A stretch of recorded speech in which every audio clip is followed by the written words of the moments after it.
All right, let's talk data. If you've been anywhere near the world of tech, you've definitely heard these two terms thrown around: data warehouses and data lakes. Now, they might sound kind of similar, but believe me, their whole philosophy is worlds apart.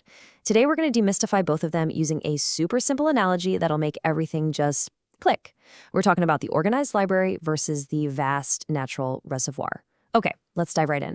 So, first things first, let's nail down the core problem we're even trying to solve here. Companies, organizations, pretty much everyone today is practically drowning in data. You've got sales figures, server logs, customer reviews, social media feeds, you name it. The list just goes on and on. But here's the kicker. Raw, messy data, it's basically useless. It's just digital noise until you have a system to actually make sense of it all. And we're not just talking about a trickle of data. This is a full-on deluge. I mean, the sheer volume of information, the speed at which it's all coming in, and the insane variety of it. From your neat and tidy spreadsheets to messy videos and text, it's created this massive challenge. This data explosion is exactly why we needed new ways to handle it, and that led to two very, very different solutions. Let's kick things off with the classic approach, the data warehouse. Honestly, the best way to get your head around a data warehouse is to picture a perfectly organized public library. You know, a place that's built from the ground up for structure, for reliability, and for finding clear, unambiguous answers. Now, this slide gives you the formal definition. And yeah, it sounds a little dense, but our library analogy makes it super simple. Subject-oriented, that just means books are grouped by topic, like sales or marketing. Integrated means all the books have to follow a standard format. And non-volatile, that's a fancy way of saying once a book is on the shelf, it stays there, giving you a really reliable historical record. The key takeaway is everything is carefully cataloged before anyone is allowed to check it out. So this brings us to the most crucial point, its guiding principle, schema-on-Read. Now, schema is just a techie word for the structure or the blueprint. All this means is that the library decides on its entire cataloging system, the structure, before any data or any book is even allowed through the door. You have to know exactly how you're going to file it before you even think about accepting it. And the way this librarian works is through a process called ETL. That's short for extract, transform, and load. First, you extract the raw manuscripts, all that messy data from all over the company.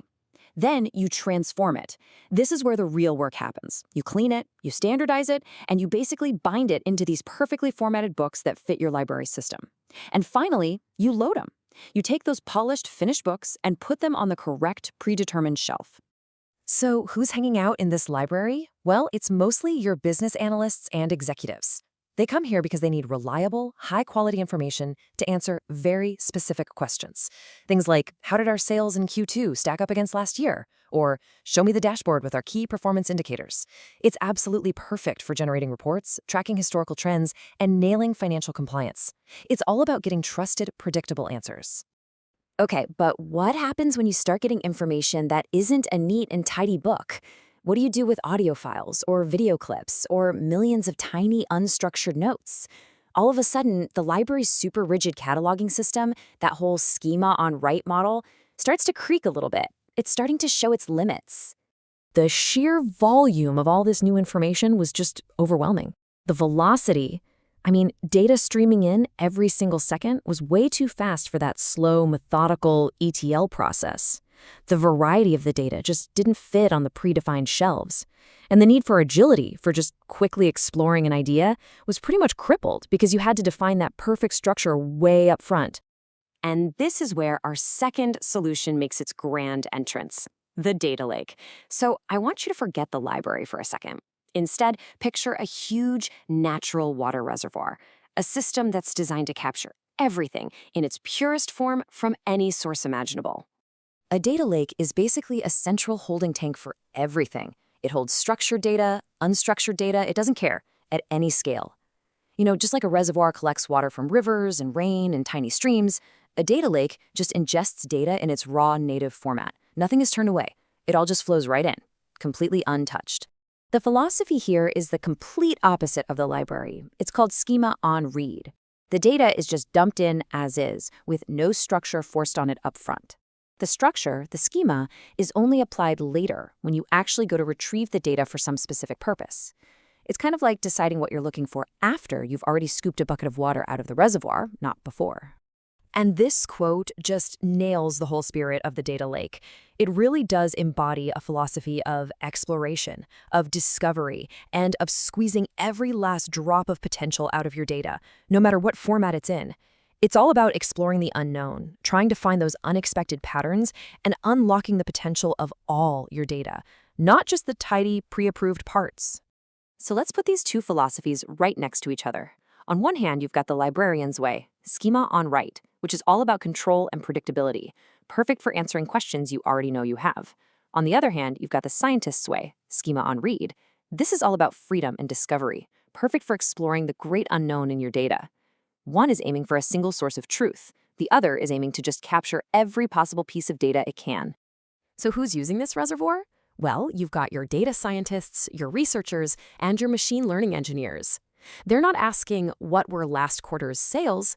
No, they're asking things like, is there some hidden pattern in this raw sensor data that could predict our next big equipment failure? They need that massive, unfiltered pool of data to train their AI models and to make brand new, groundbreaking discoveries. So which one's better, the library or the reservoir? You know what? That's the wrong question. It's not about which one is better. It's about matching the right tool to the right job. And this table here, it just sums it all up perfectly. The warehouse is the library. It's got processed, structured data with a philosophy of control, and it's perfect for business analysts doing reporting. The lake is the reservoir, raw, unfiltered data with a philosophy of flexibility, built for data scientists who are training machine learning models. But wait, the story doesn't quite end there. The latest trend in the data world is trying to get the best of both worlds. It's a new concept called the Lakehouse, and it's basically a hybrid architecture that aims to put the reliability and structure of a warehouse right on top of the flexible, cheap storage of a data lake. Which leaves us with a final and pretty fascinating question to think about. As all this technology keeps evolving, are we going to see everything just converge on a single Lakehouse solution that does it all?